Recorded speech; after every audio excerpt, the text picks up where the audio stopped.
Hello everyone, you are listening to the Video at Growth Version channel, sharing the quintessence lessons drawn from good books.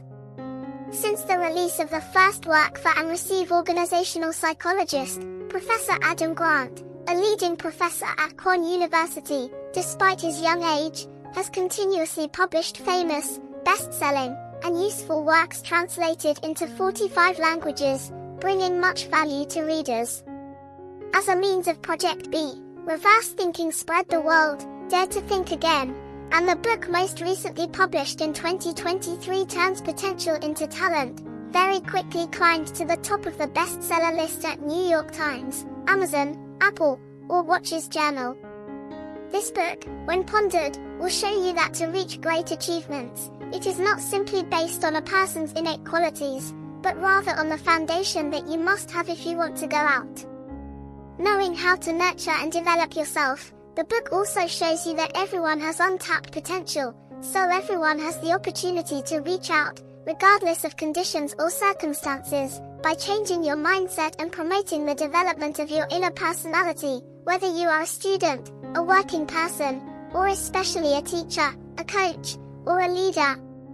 The more you read this book, the more you will realize that when properly nurtured and supported, regardless of starting point, the way you explore and develop the potential in yourself or others can help you or others, different, improve yourself, reach out on the path to becoming the person you want to be. Next, we will explore together how to become a better version of yourself. New personality skills are what help you unlock your potential. In a business experiment of a financial group, a group of people were trained in cognitive skills, including knowledge of finance, accounting, human resources, marketing, pricing, how to solve problems and seize opportunities in the year. The remaining group was trained in personality skills, including discipline, determination, and initiative, and applied these qualities in business. The results of the personality skills group were profitable, and were 3 times higher than the cognitive skills group over the next 2 years.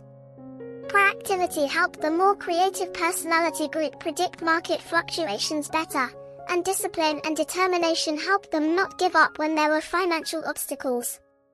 Today, we often call such personality skills soft skills, and indeed, through many studies, have shown us that soft skills, or skills, personality, is the quality that helps us unleash our potential, and it is never too late to improve our personality skills. But don't confuse personality with personality skills. Personality is the tendency to react according to habits. Personality skills are the ability to overcome that tendency to live according to your values, because the author says that for a person who has his own values, the most important thing is that in a situation where all the disadvantages are on your head, can you maintain those values? It is not you that determines a person's maturity and success. Just like a saying of the famous writer, Helen Keller, that personality cannot be cultivated in tranquility, and tranquility, only through going through trials, challenges, and suffering will make your soul strong, your vision will be clear, your aspirations will be kindled, and success will come. So, to build personality skills to help you unlock your hidden potential, you will need to do these things. What first builds courage to step into discomfort? Benny studied Icelandic for 11 years, 5 years of German, and lived in Spain for 6 months. As a result, English is still the only language he speaks fluently, flowed with a self-affirmation that she had nowhere to learn foreign languages, and Sarah Maria, after 6 years of struggling to learn Spanish with her father's support, finally gave up helplessly, believing that she had missed the golden period to learn languages. These 2 people eventually became multilingual people who spoke and thought fluently in 5 or 7 different languages. We can probably also easily see ourselves through Sarah and Benny, thinking that because their foreign languages are too difficult or have an innate talent, they can learn quickly and well, or need to start very early to be able to success. All reasons become stumbling blocks preventing us from conquering our goals. But not only Sarah and Benny, but many multilingual people have proven to us that you don't need innate talent, and no matter what age you are, you can master a new language if you remove the barriers to motivation from the start. one of the most important things is to face and overcome the discomfort of conquering your goals. So how can we overcome the discomfort? First of all, you need to know how to give up the style that you love. This is one of the mistakes of many people when they only study or work in the way that I find it easy to love.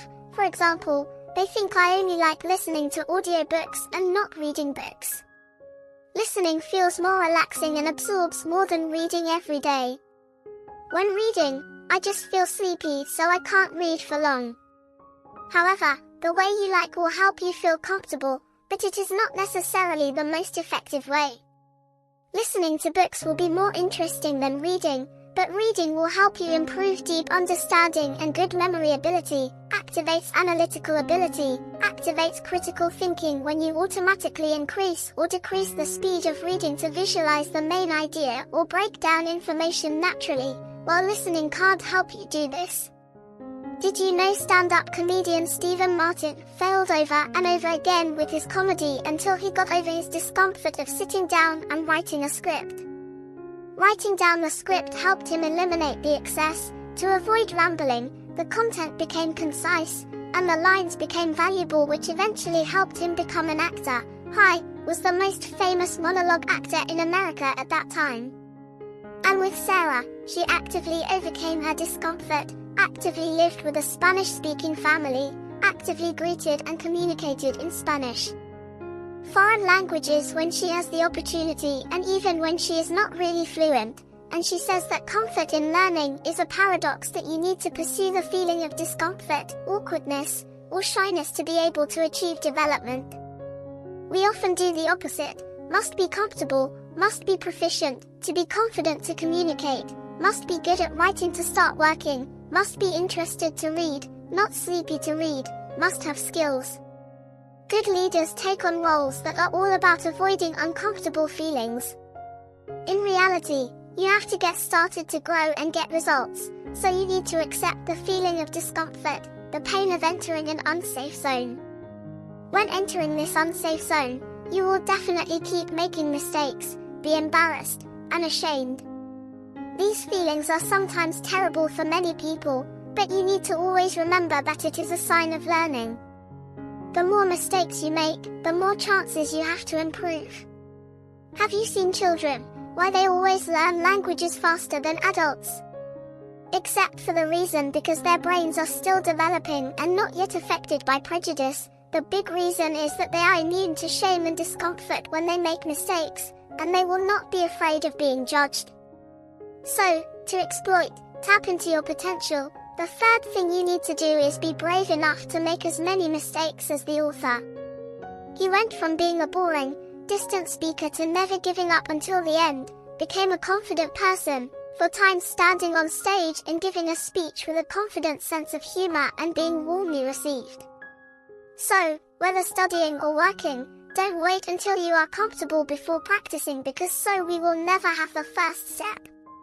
Be bold, raise your hand to express your opinion, get involved, make a presentation, speak in front of a crowd, be proactive, communicate with native speakers when learning a foreign language, change the way you have been hesitant to do things, don't be afraid of mistakes, increase them, don't let shame invade you.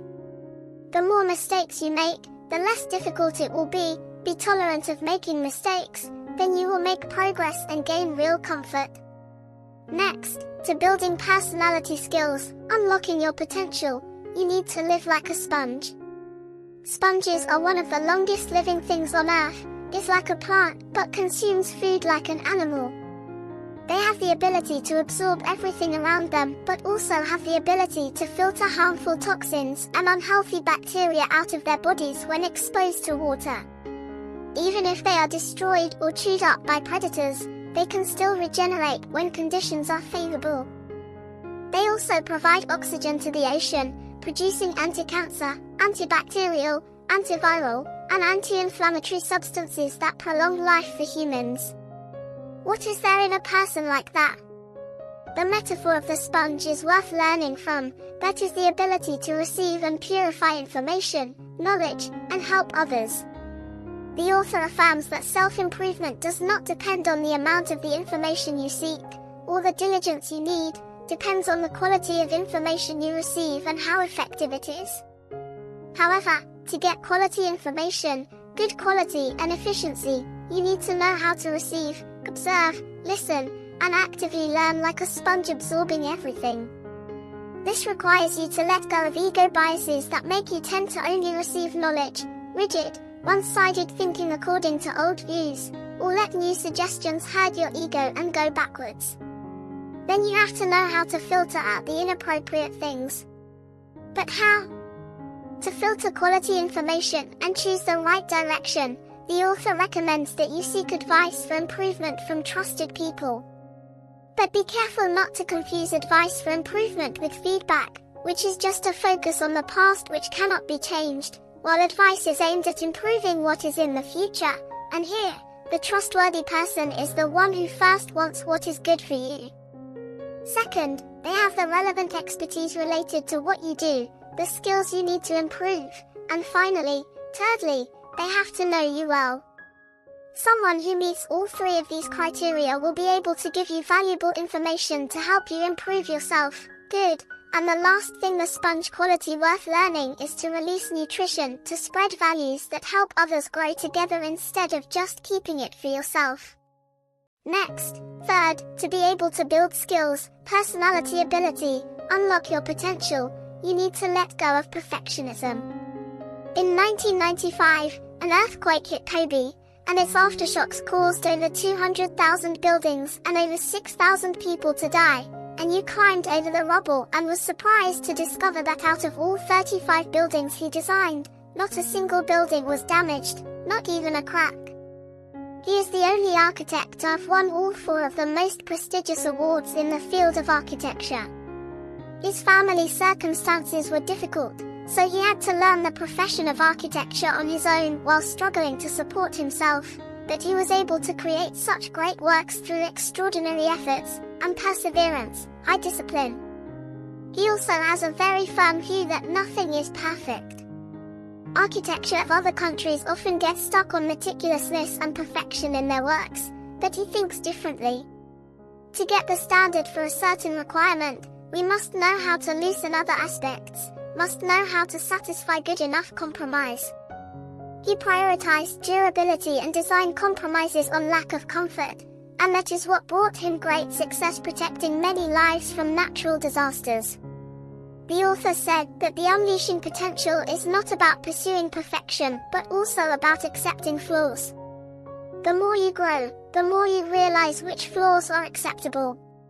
Chasing perfectionism, as the author's, was also haunted and caught up in it, but later the author realized that perfectionism made him see only the trees and not the forest, haunted by small things that could not solve the problem, and at the same time avoided responsibilities, new difficult tasks to try because of the fear of failure, fear of making mistakes, and it also creates the feeling of constantly blaming yourself for mistakes instead of learning from it.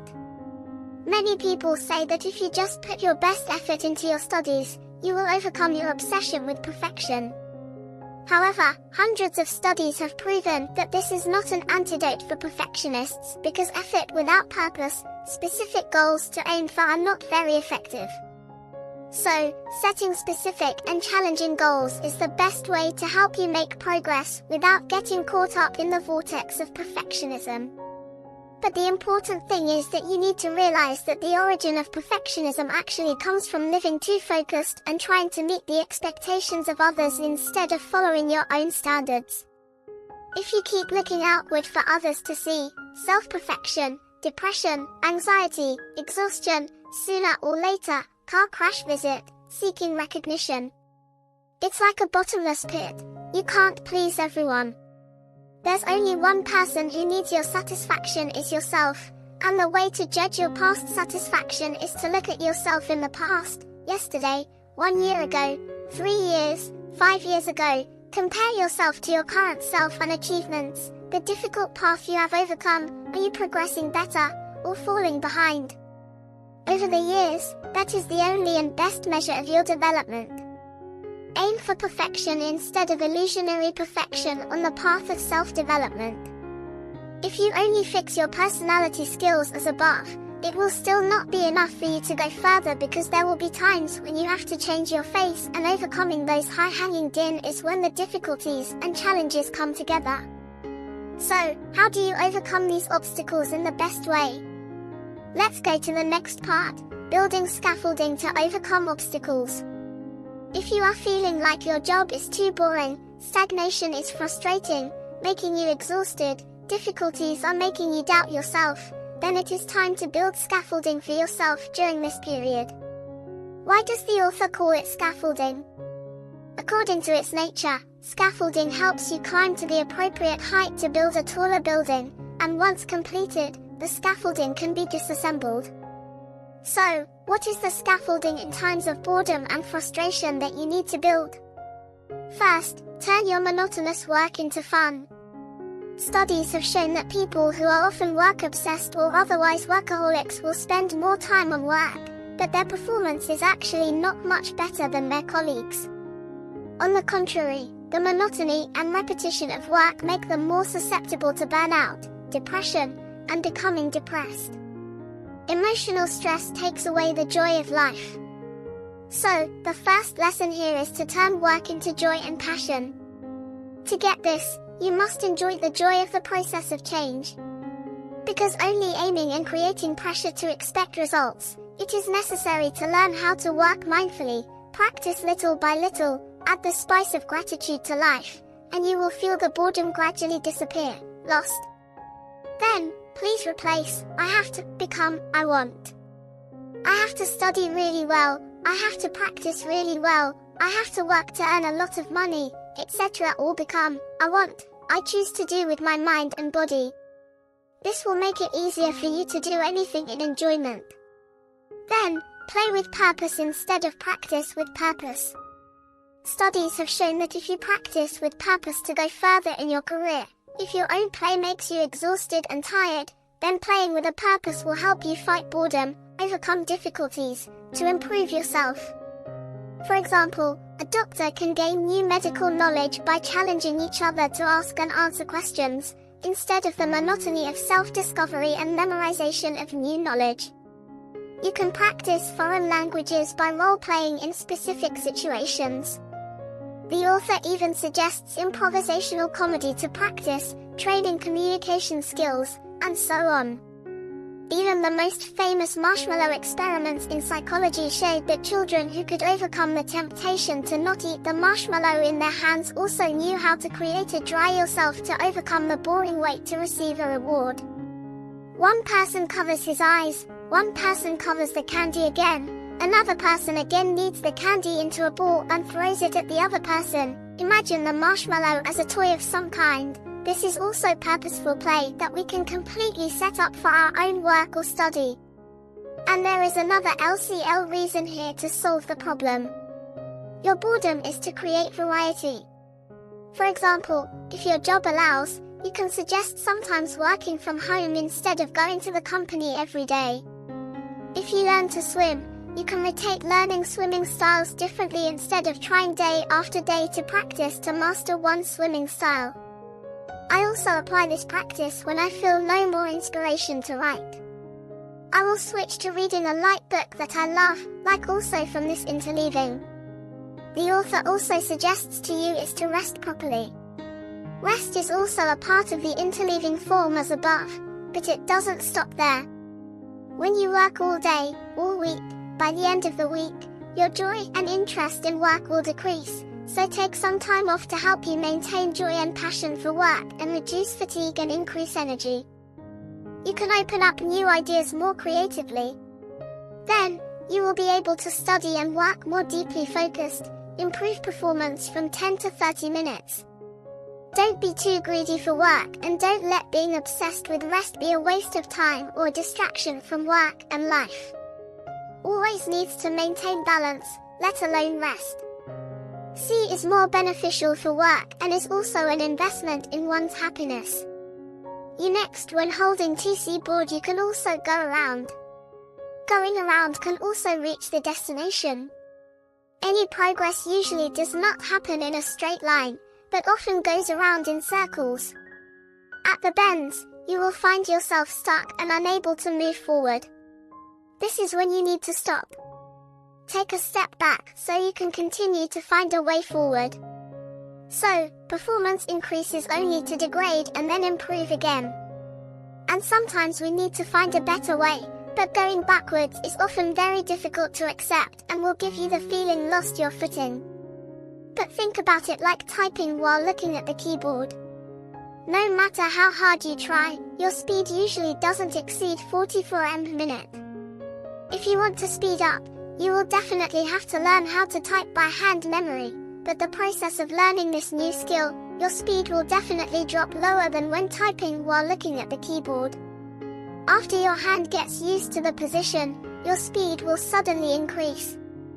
If you accept this uncomfortable feeling of being lost, then find a map and compass for yourself to be able to go further. When looking between steps backwards, people will often advise you to find someone real good in that field to learn from. For example, the top marketing expert, the best chef, the most talented investor, the best accountant, etc. But through research, the opposite result is that people who learn from the top expert together they perform worse later on. It is found that when setting out on a new path for themselves, the best experts are often the worst guides for you because first, they are so far along in their development journey that they can't remember what it feels like to be in your shoes and can hardly convey to you what you need anymore. Like a cognitive scientist, Spock once observed that as you get better at what you do, your ability to transfer your knowledge or help others learn that skill usually gets worse. Einstein is a good example. He was very good at it. Like his students, not even the author himself when wanting to learn professional diving from the best athlete, what they conveyed was really there and not there, even made the author fear your own limitations prevent you from achieving good results. So, when in doubt, ask for advice from someone who knows you and don't depend on just one person. Ask them to trace the path they have taken, go over the skills they sought, the advice they heard or ignored, the changes they made, and let them know about the path you took. They can give you potential directions that you never saw.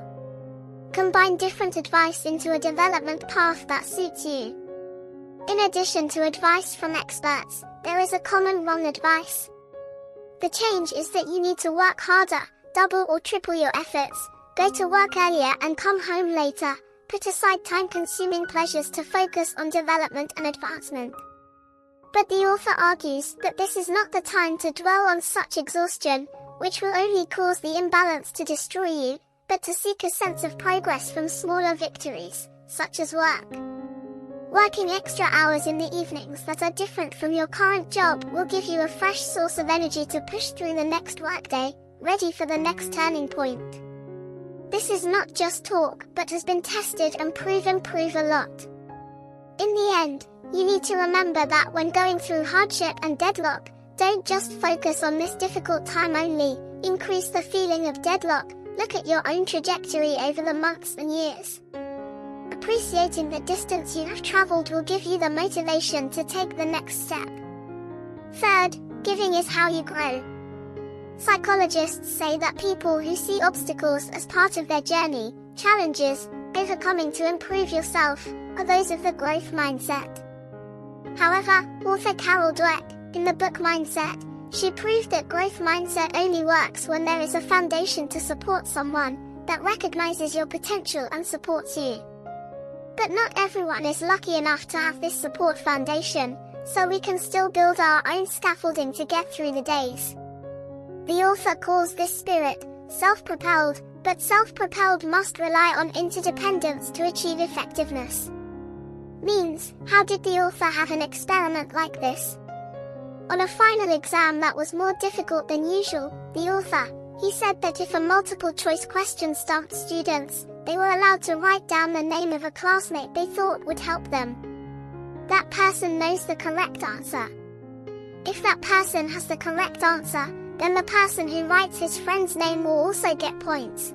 But the result is surprising because the whole class's test scores increased a lot without having to use the assistant right.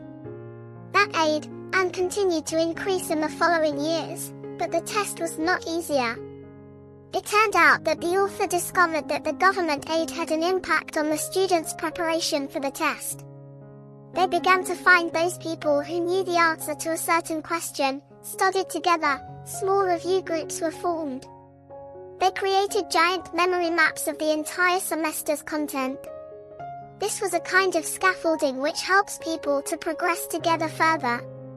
This process also promotes individuals to develop teaching ability and impart knowledge to their friends, and psychologists through analytical research only found that the more time they spent tutoring, the more they learned, the deeper and more solid their understanding of the subject, and the more positive their attitudes toward it. This is called the tutoring effect, also shared in the book, Learning How to Learn. Through teaching others helps us to cultivate our own abilities, increase our self-confidence and encourage others to try to overcome obstacles. You will also find your own motivation. You want to exercise more regularly every day, want to save more money, want to be less hot-tempered, want to give up cigarettes and beer completely, want to read more often, and so on. You will be more motivated to do things after you give advice and guide others on how to overcome obstacles instead of just receiving advice. You will become more passive and dependent on the guidance of others. Supporting others will make you realize your own value, and your expectations of yourself will also be raised. But definitely don't let other people's expectations drown you, especially those who lack expertise, but like it show doubt that you don't realize your potential. Don't let their doubts become insecurities that hold you back. Let them become the stimulus that helps inspire determination to prove them wrong. With people who have good professional knowledge, see clearly the potential in you and believe in you, prove them right. When people believe in you, your teammates rely on you, you will find deep determination and strength to overcome obstacles. And now, we have gone through most of the core advice in this book to help you go from unlocking your potential ourselves to overcome difficulties to break through our own development power. And our mission in this life is not only to discover and improve ourselves, but also to help the community, people around you, especially if you are a teacher, a principal, a manager, a leader of a company, an organization, or even a national leader. Then in the last part of this book will be extremely necessary advice to help many people have the opportunity to achieve great things for our community. Let's go to the final part, setting up a system that creates opportunity for everyone. We all know the truth that people born into a well-off family, they will be exposed to more advantages from a young age. They have dreams and goals to achieve higher and further. They have a mentor to accompany them to develop better and also contribute, get more. While those who are poor often have no doors open, so much potential is unfortunately overlooked. So, it's time to build a system that helps those who are not so well off growing up in a wealthy family seize the opportunity to unleash their potential to develop and contribute their talents to the community. First of all, let's talk about school system design. Talking about education, perhaps cannot help but visit Finland, country that was known only a generation ago as an educationally backward country but has quickly made strides in achievement and created an educational culture worth learning from.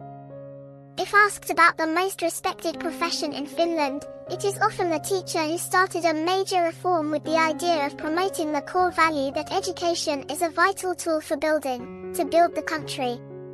They have reviewed the entire way of recruiting and training teachers and also paid teachers high salaries to ensure a life with plenty of time off to focus maximum enthusiasm on education. At the same time, teachers here are given freedom and flexibility in reshaping the long-standing rigid curriculum and proactively helping students develop, and the second important factor is the core. The core of Finnish education is that all schools in Finland are designed to give every student an equal opportunity to develop, with the common mantra that we cannot waste any quality of education.